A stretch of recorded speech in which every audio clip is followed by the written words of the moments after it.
The morning Lenora Vance walked into the emergency board meeting, she already knew what they were going to ask her to do. She just didn't know she'd say yes. The Vance Group's glass-walled conference room on the 32nd floor had a view of downtown Chicago that usually made Lenora feel something close to pride. All that steel and gray sky, all that cold ambition pressing against the windows. That morning it just felt like a cage. Her Uncle Chester sat at the head of the table, fingers laced together like a man about to deliver a sermon. Beside him, the company's legal counsel, two board members she'd known since she was 12 years old, and one face she didn't recognize, a woman from the acquisitions firm they'd brought in after the Hartfield deal collapsed. Lenora. Chester didn't stand. Sit down. She sat. You know why we're here. I have a few guesses. He slid a folder across the table. Inside was a single photograph, a man in a gray Henley standing beside a truck outside what looked like an auto body shop somewhere in the suburbs. Dark hair, broad shoulders. A little girl on his hip, maybe 3 or 4 years old, squinting into the sun. His name is Barrett Quinn, Chester said. 41. Former Marine. He runs a custom restoration shop in Evanston. Nothing flashy. He keeps to himself. Lenora looked at the photograph for a long moment. And what exactly does Barrett Quinn have to do with the Vance Group's Q3 losses? Chester folded his hands tighter. The Alderman family is pulling their investment unless we demonstrate stability. Their patriarch, you've met Harold Alderman. He's old-fashioned. He wants to see leadership that looks settled, grounded. A CEO who's building something, not just running something. I am building something. You're 38 and single, and you've been photographed at 3 different galas in the last 2 months with 3 different men who all turned out to be married to someone else. He said it without cruelty, which almost made it worse. Harold Alderman is 74 years old and he controls $400 million in liquidity. He is not going to give that to a woman he thinks is. Careful. Chester. Unstable, he finished. His word, not mine. The folder also contained a brief financial summary. She didn't need to read it to understand what was at stake. She'd been watching the numbers bleed for 6 months. So you want me to get married, she said. We want you to get engaged. To someone who looks the part. Someone with a steady life, a real job, a family. Someone Harold can sit across from at a dinner table and believe. She looked at the photograph again. The man, Barrett, was smiling at something off camera. The little girl had her fist wrapped around his collar like she owned him completely. Does he know about this? Chester glanced at the woman from acquisitions. He's been approached. He's agreed to a meeting. And what does he want in return? Another pause. His shop has been in a zoning dispute for 14 months. The city wants to rezone that block for mixed-use development. If the Vance Group makes a few calls, that dispute disappears. Lenora closed the folder. She told herself later that she agreed because of the numbers, because $400 million was $400 million and she had 230 employees whose health care she signed for every month. She told herself it was a business decision, clean and rational. She didn't think about the photograph again, the little girl's fist around his collar, the way he was smiling at something she couldn't see. She told herself a lot of things that morning. They met for the first time at a coffee shop in Lincoln Square. Neutral ground, Chester had suggested, as if they were diplomats. Lenora arrived 7 minutes early. She was always early. She ordered black coffee, sat with her back to the wall, and watched the door. Barrett Quinn walked in at exactly the agreed time, which she noted. He was taller than the photograph suggested. He wore dark jeans and a canvas jacket, clean but not dressed up, like he'd thought about it for approximately 45 seconds and moved on.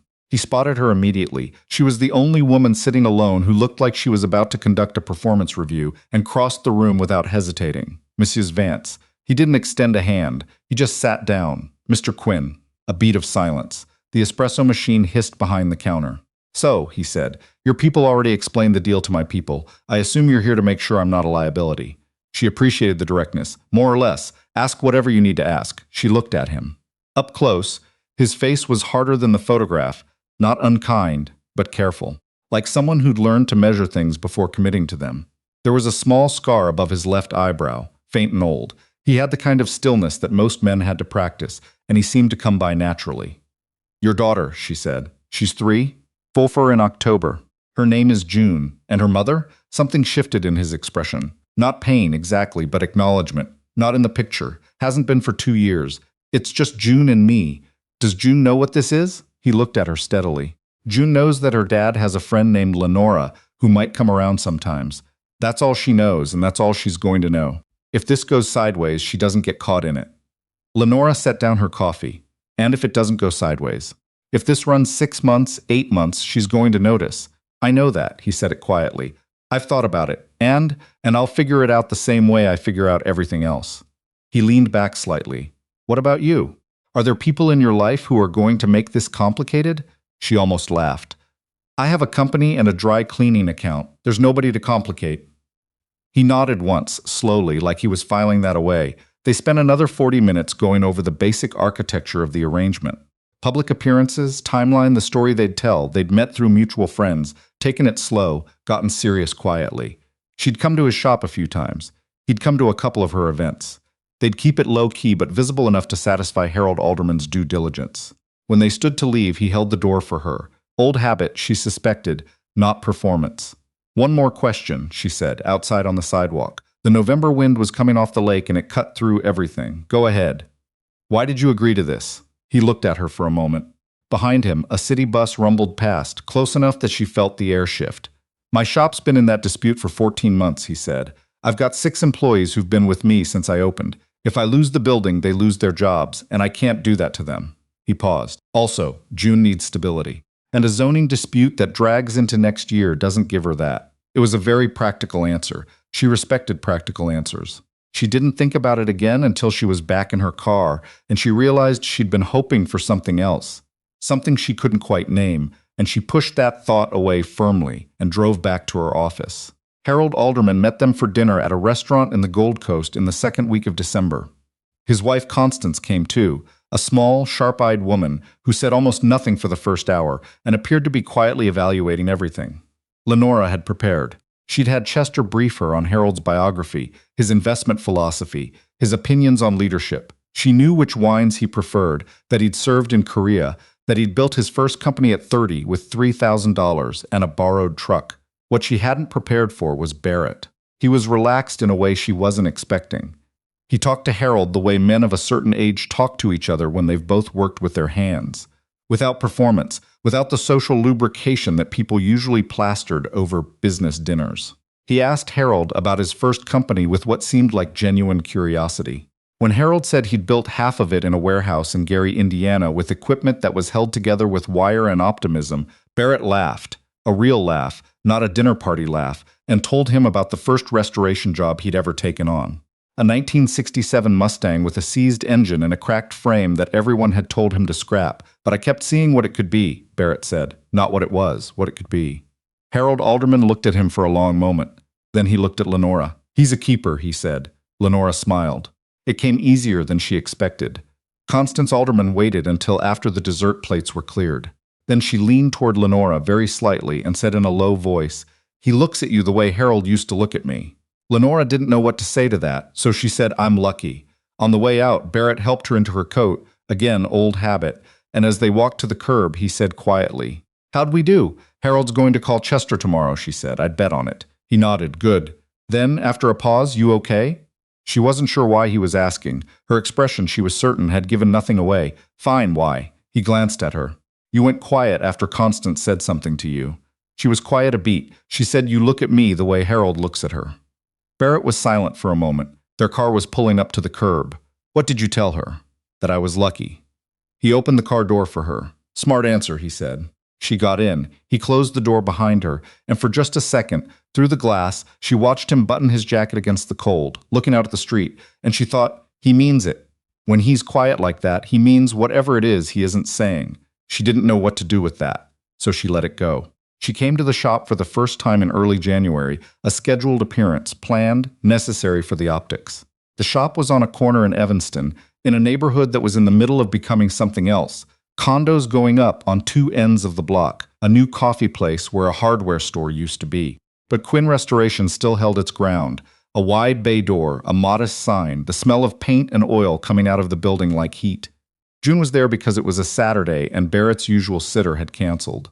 The little girl was sitting on a stool near the front desk, drawing with a fistful of markers when Lenora walked in. She looked up with the frank appraisal that only very young children and very old judges can pull off. "Are you Lenora?" she said. "I am." June considered this. She had Barrett's dark hair and eyes that were some lighter color. Gray or green, it changed in the light. She was wearing a shirt with a horse on it. "Daddy said you were pretty," she said, returning to her drawing. He was right. One of Barrett's employees made a sound that was probably a cough. Barrett appeared from around the side of a car he'd been working on, wiping his hands on a shop rag, and gave Lenora a look that said, "I apologize for my daughter, and I don't actually apologize for my daughter," simultaneously. Lenora sat down on a stool beside June. "What are you drawing?" "A house," June said. "It has a red door. Daddy says red doors are good luck. Do you like red?" "I like all colors, but I like red the best." She held up the marker. "Do you want to draw something?" Lenora hadn't drawn anything that wasn't a strategic diagram in approximately 15 years, but she took the marker. She drew, with some effort, a cat. June examined it seriously. "That looks more like a potato with ears." "That's fair," Lenora said. June giggled, a sudden whole-body giggle, and the sound of it was so simple and so real that something shifted in Lenora's chest without her permission. The month settled into a strange rhythm. Harold Alderman's investment was confirmed in February, a full commitment even larger than Chester had projected. The Vance Group's board was satisfied. Publicly, Lenora Vance was in a serious relationship with a steady, quietly impressive man who had a daughter and a business and no interest in being photographed. It played well. It played better than anything Chester could have engineered on his own. Privately, the arrangement was supposed to stay clean.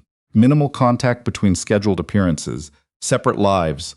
What actually happened was, she started texting him about small things. It started with a question about a noise her car was making. He answered with 3 sentences and a voice memo that was strangely calming. Then she texted him a week later about a decision she was wrestling with at work. Not because she expected him to understand the business context, but because she needed to say it out loud to someone who didn't have a stake in the outcome. He read it, asked one question, and the question cut straight to the thing she'd been avoiding. She didn't text him for 2 days after that. She wasn't sure why. Then June got sick. An ear infection that turned into a fever that turned into 2 days out of preschool, and Lenora happened to call to confirm their next public appearance and ended up on the phone for 40 minutes. Mostly listening to him talk through the logistics of working a full day with a sick kid in the break room, wrapped in his jacket watching videos on his phone. "You don't have to tell me all of this," she said. "I know," he said. "But it's nice to tell someone." She was in her car in a parking garage when he said that. The garage was quiet, just the hum of something mechanical 2 floors up. She sat there for a long moment after they hung up, not doing anything, just sitting. She was not falling in love with Barrett Quinn. She said that very clearly to herself, very directly. She was a woman who was good at being direct. The trouble started in March. Chester called her into his office, reversing the usual geography, which meant he was worried, and told her that a journalist at the Tribune had started asking questions. Not about the Alderman deal specifically, about Barrett. "What kind of questions?" she said. Chester slid a piece of paper across his desk. On it were notes from a conversation his communications contact had picked up. The journalist, a woman named Pilar who wrote about financial power players, had been asking about Quinn Restoration's finances, specifically about where the capital had come from to open the shop 8 years ago. Lenora looked at the paper. And the shop was funded in part by a private investment vehicle that traces back to a holding company. Chester paused, which traces back to a trust fund, which belongs to Barrett Quinn. The room was very quiet. "He's not a struggling mechanic," Chester said. "His grandfather was Warren Quinn, as in the Quinn family, as in the Quinn Foundation, as in the endowment that funds half the natural science wing at the University of Chicago." He folded his hands. "Barrett Quinn's net worth, if you include his share of the family trust, is somewhere north of $200 million. Lenora sat very still. "He walked away from it," Chester continued, "when he was 25, after his grandfather died, signed over his active management interest, kept a passive share, and went into the Marines. When he got out, he opened the shop. He doesn't use the name. He doesn't go to the events. His family, his mother, his 2 sisters, they're all still very much in that world. He's just opted out." She drove to the shop. She didn't call first. The bay door was up, the radio was on low, and Barrett was underneath a lifted truck when she walked in. She stood there for a moment, not saying anything, until he rolled out on the creeper and looked up at her. He knew immediately. She could tell by the way he sat up. "You found out," he said. "Chester found out. A journalist is already asking questions." She crossed her arms. "You should have told me." He stood slowly, wiped his hands on a rag. "Yeah," he said. "I know. That's it? That's your answer?" "What do you want me to say, Lenora?" He said her name, not Ms. Vance, not the careful professional distance, and something in his voice was fraying at the edges. "You came to me with an arrangement, optics, a business deal. I didn't think my grandfather's money was relevant to whether I could stand next to you at a dinner party. It's relevant to everything. It changes the story." It changes what Alderman thinks, what the board thinks. It doesn't change who I am. The bay was quiet except for the radio, something low and country she didn't recognize. Why did you leave it? She said. All of that. He looked at her for a long moment. Then he moved to the workbench at the back of the bay, and she followed, and he said, My grandfather built the Quinn Foundation from a real estate business he started with nothing. He worked hard, and he was brilliant, and he gave most of it away. But by the time I was grown, what the family had turned into, the events, the board memberships, the managing the image of wealth, it felt like a full-time job that I didn't want. He picked up a wrench and set it down again. When June's mother left, June was 18 months old. I was 37. And I just thought, I don't want my daughter growing up in that. I want her to know what real things feel like, a real job, real work, something you can put your hands on and say, I made this, I fixed this. Lenora was quiet. I'm not hiding, he said. Everybody who matters knows. My family knows. My employees know. I just don't lead with it, because when I do, people look at me differently. They start doing the math. He met her eyes, like you're doing right now. She stopped, because he was right. She'd walked in here with a list of implications and risk calculations, and she'd started sorting him into a new category without asking a single question about who he actually was. She sat down on the edge of the workbench. The journalist is going to run the story, she said. Probably, which means the arrangement changes. The arrangement, he repeated, and something in the way he said it made her glance up. Barrett, what do you want, Lenora? He said, not harshly, honestly, not what Chester wants, not what the board wants. What do you want? The fluorescent light over the workbench hummed. Outside, a car passed. She could hear June, back in the break room, singing something to herself. A half-made-up song with no discernible tune, the way 4-year-olds sing when they think nobody's listening. She thought about what Constance Alderman had said at that dinner in December. The way Harold looks at me. She thought about the parking garage, the phone call, the 40 minutes of nothing that felt more real than any conversation she'd had in the past 3 years. I don't know how to want something that doesn't have a clear ROI, she said finally. It was an honest answer, maybe too honest. Barrett looked at her for a long time, then carefully, like he was making a decision. Then just stay for dinner, he said. June's going to want to tell you about the song she's been writing. It's about a horse and also somehow about pizza. It doesn't make sense, but it's very committed. The corner of his mouth moved. You can figure out the rest later. She stayed for dinner. The Tribune piece ran in April. It was more measured than Chester had feared. Pilar was a real journalist, not a gossip columnist, and what she wrote was closer to a profile than an exposure. Barrett Quinn, heir to the Quinn family fortune, had quietly built a different kind of life. A shop, a crew, a daughter. And now a relationship with one of Chicago's most prominent CEOs. Chester called it a crisis. Harold Alderman called Lenora directly, which Chester had not expected. My wife says this makes the young man more interesting, not less, Harold said in his dry and final way. I'm inclined to agree. Anyone who can walk away from that kind of money to do actual work has better judgment than most of the people I've met in finance. The board exhaled. Lenora sat in her office after hanging up and looked at the city through the glass and thought about something Barrett had said in the shop a few weeks earlier when she'd asked him about one of the cars he was working on. A badly rusted-out 1958 Thunderbird that sat in the corner of the bay looking, to her eye, like a lost cause. Everybody who sees it wants to know why I'm bothering, he'd said. But you look at it right, you can see what it was. And if you look at it right, you can see what it's going to be. He'd glanced at her. Takes patience. Takes not writing things off before you know what they're really made of. She hadn't been sure then if he was talking about the car. She was sure now. She told him in May, on a Sunday afternoon when June was at his sister's place, and the shop was closed and he was in the back doing paperwork, and she walked in and he looked up and she said, before she could construct a strategy around it, I don't want this to be an arrangement anymore. He set down his pen. I want to figure out what this actually is, she said. I know that's not what we agreed to. I know the original terms were, Lenora. He stood up. Stop talking like a contract. She stopped. He came around the desk. He wasn't rushing it. He never rushed anything. He stood in front of her and said, I stopped treating this like an arrangement about 3 weeks in. I just didn't know what to do about it. 3 weeks? She stared at him. The coffee shop? We'd barely... You ordered black coffee and argued with the girl at the counter for 4 minutes about whether oat milk was a reasonable default option. He said it with a completely straight face. And you were right, by the way. It's not a reasonable default. I thought that's a woman who knows what she thinks. She laughed, an actual laugh, the kind that surprised her. He smiled, and it was the same smile from the photograph, the one aimed at something off camera, except now she knew what it was aimed at. Now she was the thing he was looking at that way. June's going to be impossible about this, she said. June is going to be absolutely insufferable, he agreed. She already told me last week that she thought Lenora should come live with us. I told her that was a big step. She said, Daddy, she draws potatoes and calls them cats. She needs us. Lenora pressed her hand over her mouth. Her eyes were doing something she didn't have a word for, something full and inconvenient. She's not wrong, Lenora said. She rarely is. June found out the truth of things, the arrangement, the beginning, the way it had started as something calculated and become something real when she was old enough to ask good questions. She was 9 by then, sitting at the kitchen table in the house on Maple that they'd all moved into together, doing homework with the focused misery of a child who has opinions about fractions. She looked up at some point and said, Daddy, why do people say you and Mom got together as a deal?